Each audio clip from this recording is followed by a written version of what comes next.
Good morning, everybody. It's about 7 a.m. on Tuesday morning, May the 5th. Judith and I left Subic Bay last night a little bit after 6 in the evening. The reason I left it in the evening is because it takes 3.5 days approximately to get to Cebu.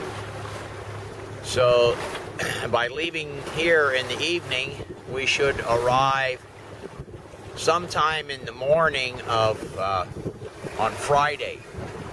So we'll have all day daylight to get into the harbor in Carmen.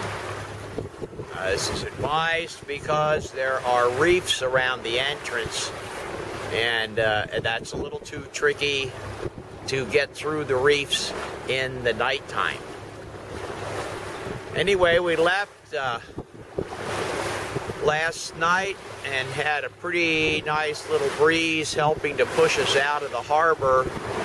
But about 2 hours outside, we ran into a squall, which we could see built up on the horizon, a lot of lightning and clouds. We didn't really get any rain from it, but our course was about south-southeast, and the wind was from about the south-southwest, almost on the nose, a little too close to the bow for comfort. Anyway, that lasted for a couple hours. Very lumpy, confused seas from the swell left over from the northeast wind fighting against the swell from the south. But after a couple hours that passed and conditions moderated, the seas laid down, the northeast breeze returned. It was pretty light through the night. I've been running the motor ever since we left. Now it's based on the sea state, it's blowing about 8 to 10 knots. And to give you an idea what that means for us is I've got the Yankee sail, which is the head sail, and the full mainsail set. And looking back there, right now our course is about 135 degrees, which is southeast. And the breeze is coming from about that direction, which is the northeast. Fortunately, the sun is up there hiding behind the clouds, so we're not getting roasted. Sunrise was about 5:30. Probably can't see it off there in the distance in the haze, but that's Luzon over there.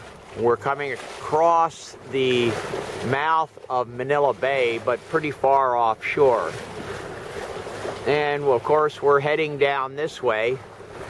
There's a group of islands offshore to the west, which is over there, of Luzon. Not that that's the direction west, that's southeast.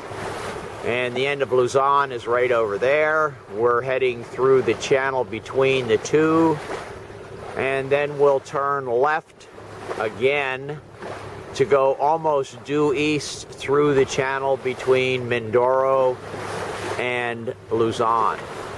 Hopefully this northeast wind isn't too strong because it gets funneled by that channel, and it'll be straight from the east. And trying to push the boat straight into the wind is usually not fun if it's too strong. Anyway, looks like it's going to be a beautiful day. Nice little bit of cloud cover. Hopefully we'll keep the sun at bay so it doesn't get too outrageously hot out here. Right now, Judith is napping in the cockpit because she was on watch from 3 a.m. until 6 a.m. and also from 9 o'clock last night to midnight. I took the other graveyard shift from midnight to 3 and from 6 in the evening until 9, of course, which was the time we were getting underway. Little island over there in the distance. It's pretty hazy, a lot of moisture in the air.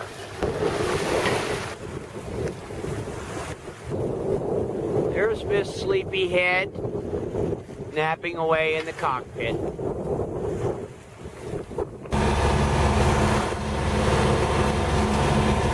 Here it is coming on to 5:30 in the afternoon, Monday, May 5th. What you're looking at is Isla Verde, Green Island. That sits in the middle of the channel on the east end of the channel between Luzon and Mindoro.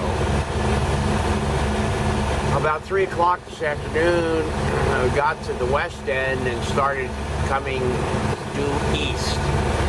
Now, because there's a big ridge line on each side of this channel, both on the Luzon side over there, you can see it, plus all along over there, you can see behind the screening,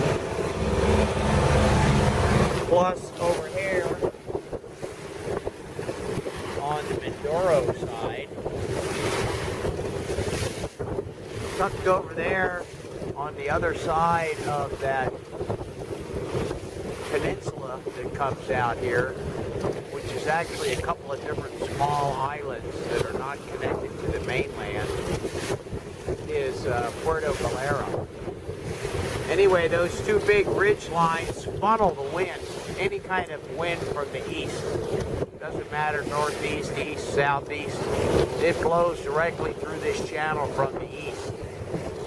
And back when made the turn and started coming through the channel, the wind was getting up near 20 knots, and I think the tide was running against the wind-driven waves, and they were starting to stand up pretty good, as much as 4 feet at times.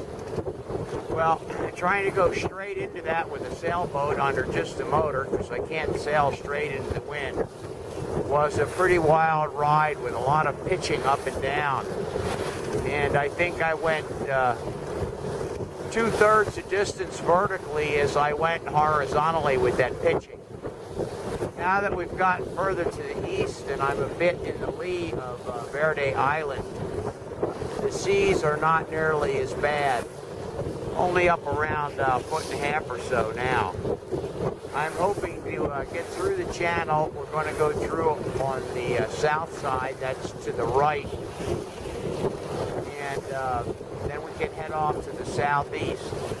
Hopefully once we get out of this channel, the seas will moderate even more. And as night falls, possibly the wind is going to go down. And that's a shame, because an east wind would be good for me going southeast. Judith is down below, bravely preparing our evening meal.